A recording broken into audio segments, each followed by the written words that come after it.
Hello everybody, welcome to EduTap and welcome to the revision lecture series for NABARD Grade 8 2020. So we are running this series for the phase 2 examination of NABARD.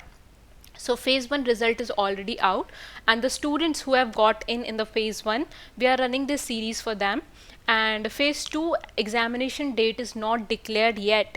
So that is kind of advantage for you. You guys can prepare well for the examination. And today we are going to cover a very important topic related to ARD static, which is agricultural engineering. So part 1 we have already covered in the previous video. Now this is the part 2 of the video. And I must suggest all of you that now there is a lot of time. You can prepare well for the ARD static also, because generally students overlook this part, but now you have time, so you can prepare for this part as well. And I want to tell you that we are running 50% off on our NABARD courses and the code is NABARD50, so you can use this code and avail the discount. And one more thing I want to tell you guys, that actually we all are recording from our houses due to the COVID-19 pandemic. That's why if any audio issues come up in the video or any disturbance come in the background, then we apologize for that. Please have patience and excuse us for the little disturbance, right? And here we have the results of our 2019. And in NABARD grade A there were 25 selections out of 41, and in 2018 we had 26 selections out of 46 seats. Now let's start with the question. So first question is, what is the meaning of PTO in machinery? So you all must have heard this term, which is PTO. So what does PTO stands for?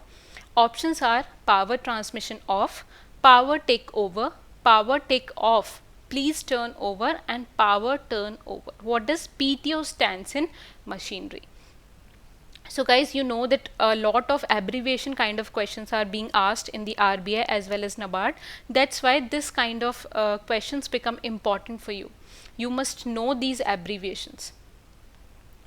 So what does PTO stands here?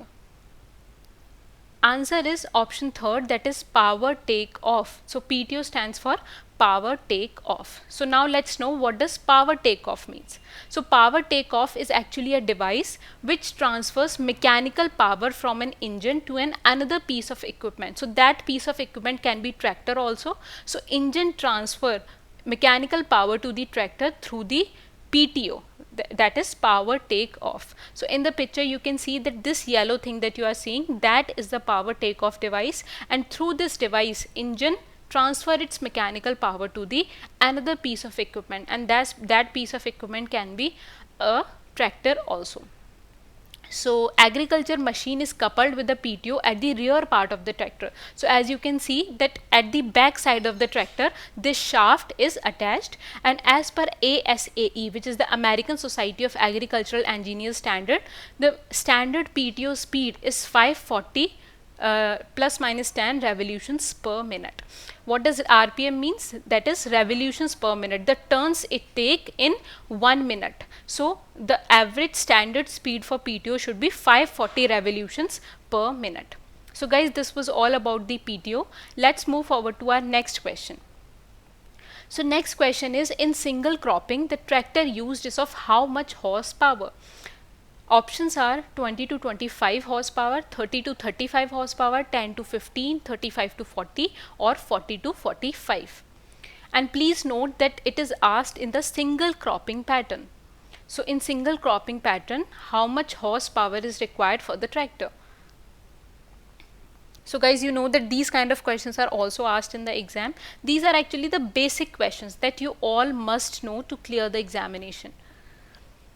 Correct answer is option first, that is 20 to 25 horsepower. So this much of horsepower is required for the tractor in single cropping pattern. So what is single cropping pattern?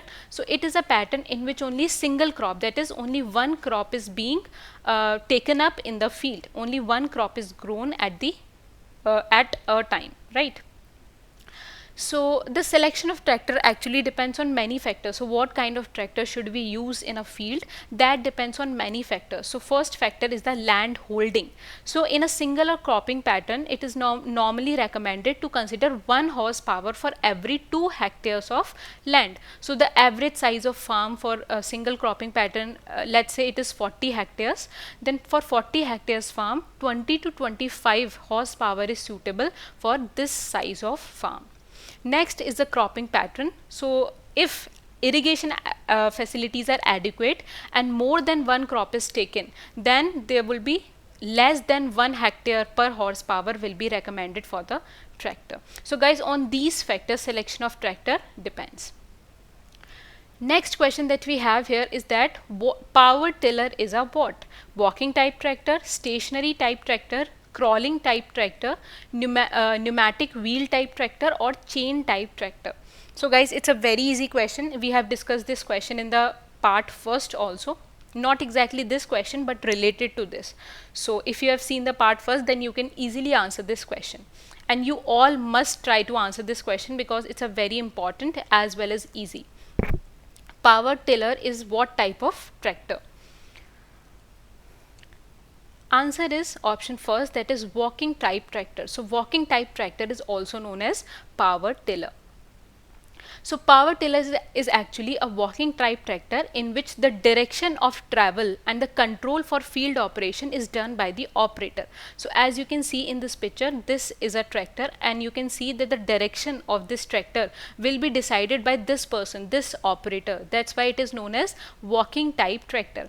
And you can see that this operator is managing this machine with the hand. So that's why it is also known as hand tractor or walking type tractor. And this kind of tractor is known as power tiller. You have to remember this.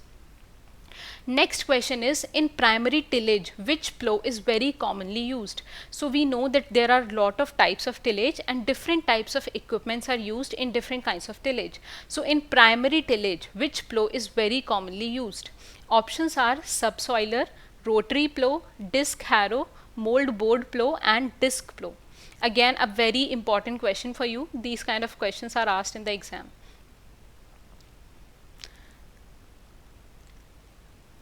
Correct answer is option fourth, that is mold board plow. So in primary tillage, mold board plow is the most commonly used type of plow.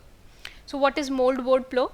So mold board plow is a very common implement and it is used for primary tillage operations. And as you can see, this is the picture of mold board plow, and you can see that in this type of plow, you can see that these are the boats.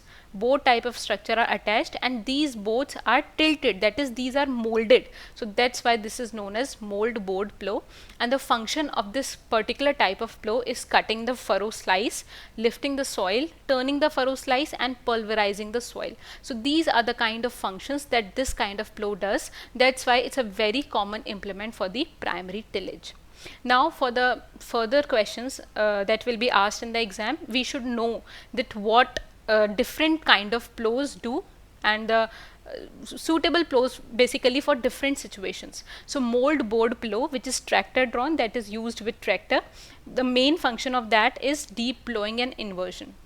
So whenever deep plowing and inversion is required in the field, we should use mold board plow, which is tractor drawn.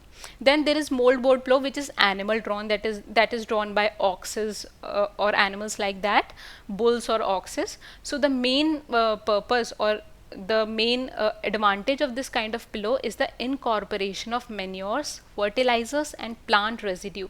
So whenever there is a lot of plant residue and we have to incorporate the manures, then these kind of plow should be used. Next is disc plow. So whenever we want to cut or creep or spread the grass and invert it, then we should use disc plow. And country plow is the multi-purpose. So guys, you have to remember that these are the different purposes of different kinds of plows, and which kind, and you must have known now that what kind of plow should be used in different situations.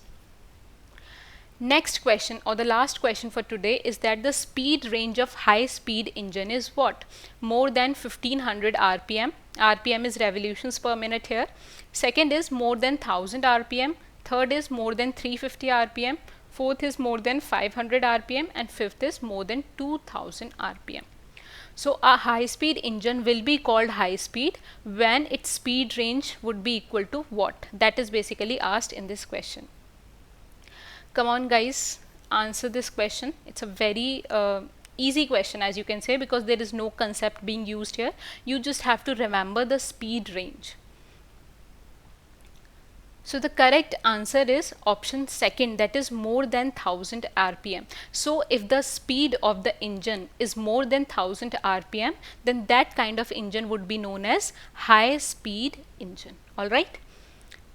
So the speed range of high speed engine is more than 1000 rpm. Whenever the speed of engine is between 350 to 1000, that will be known as medium speed engine. When speed is lesser than the 350 rpm, then it will be known as low speed engine. So now I'm sure that now you can differentiate between the different kind of engines. High speed more than 1000, 350 to 1000 is medium speed, and less than 350 is the low speed engine. So guys, that was it for today's video. Here we have covered the 5 most important MCQs related to agricultural engineering, and if you have any doubt, then you can mail us at hello@edutab.co.in.